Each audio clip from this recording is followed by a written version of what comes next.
Hello बच्चों, इधर दिया हुआ y is twice differentiable function of x, then the expression 1 minus x square d two y over d x two minus x d y over d x plus Y.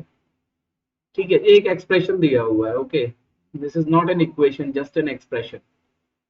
Bye means of the transformation x equal to sine t, x की जगह जो sign T रखना चाह रहे हैं, और वो बोलते हैं कि इसमें जब हम x की जगह sin t रखेंगे तो ऐसा कुछ एक्सप्रेशन बनेगा इस ऊपर वाले एक्सप्रेशन का। ठीक है, तो तुम्हें लैम्डा का वैल्यू बताना। ओके, तो समझ आ गया मेरे ख्याल से बच्चों क्वेश्चन। अब चलते हैं क्वेश्चन पे। ठीक है, x equal to sine t दिया हुआ है, यानी अगर हम dx को रिप्लेस करेंगे तो किससे करेंगे? cos t dt से, राइट।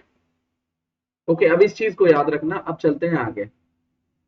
अगर हमें dy ओवर dx को dy ओवर dt बनाना है तो हम लोग पता है सिंपली कर देंगे dy ओवर cos t, अलग कर देंगे dt। तो इसको मैं इन शॉर्ट लिख सकता हूं sec t into dy over dt, right.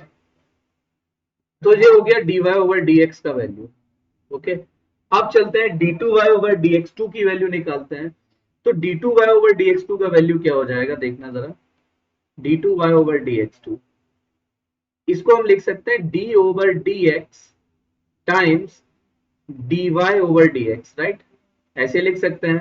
और dy ओवर dx का वैल्यू हम पहले ही निकाल चुके हैं, तो इसको हम और क्या लिख पाएंगे? d over dx। अब dx को हमें फिर हटाना है, तो मैं इसको लिख दे रहा हूं, देखना ध्यान से बेटा। 1 अपॉन क्या लिखेंगे हम? d ओवर dx को 1 यस, d ओवर dx को cos t dt लिखेंगे ना।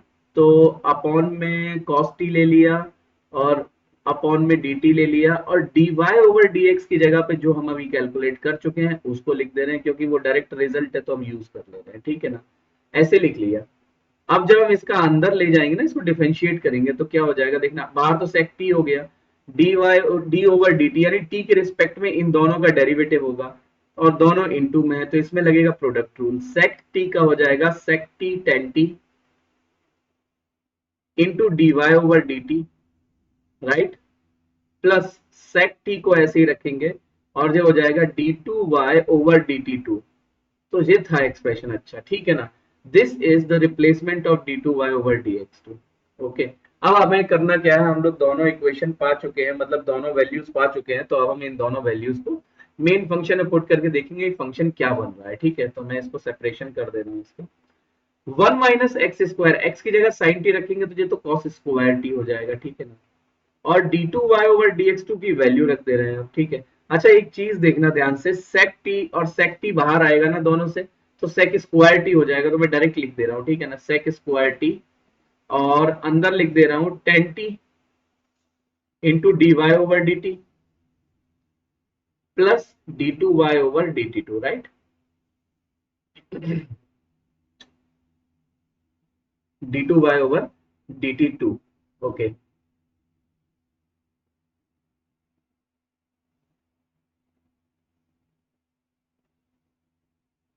ठीक है भाई, ये हो गया d2y ओवर dx2 का माइनस, और x की जगह तो हमें पता ही है sin t रखना है, और dy ओवर dx की जगह sec t into dy over dt, right, plus y। तो हो गया भाई, अपना रिप्लेसमेंट तो हो गया। अच्छा देखो, sec square T cos square T cut जाएगा तो बचेगा कितना अंदर? tan t into dy over dt plus d2y over dt2। अब तो मल्टीप्लाई का झंझट खत्म हो गया, राइट। और sin t into sec t को हम सीधे tan t लिख सकते हैं ना, tan t into dy over dt plus y। तो भाई tan t dy over dt, एक सेकेंड, माइनस में था, सॉरी मेरे से मिस्टेक हुआ, दिस वाज इन माइनस, इधर माइनस था, मैंने प्लस लिख दिया गलती से, तो माइनस। तो ये कट जाएगा, अभी बचेगा कितना अपने पास? d2y over dt2 plus Y. देखो इस वजह से वो बोल रहे थे कि ये वाला जो एक्सप्रेशन है इसमें ट्रांसफॉर्म होगा। ओके, तो अभी तुम कंपेयर करके देख सकते हो, लैम्डा का वैल्यू 1 है ना, वाई का कोफिशिएंट है, तो लैम्डा की वैल्यू आ जाएगी 1, and this is the final answer. I think you got my concept. बस इंपॉर्टेंट चीज जो है उसको याद रखना। इंपॉर्टेंट चीज इसमें सबसे ज्यादा पता है क्या थी? इसमें सबसे ज्यादा इंपॉर्टेंट था इसका रिप्लेसमेंट। d2y over dx2 को हम क्या लिखने वाले हैं वो सबसे ज्यादा इंपॉर्टेंट था, यानी ये वाली इक्वेशन नंबर 2 सबसे ज्यादा इंपॉर्टेंट थी, right? So this is it from my side, all the best.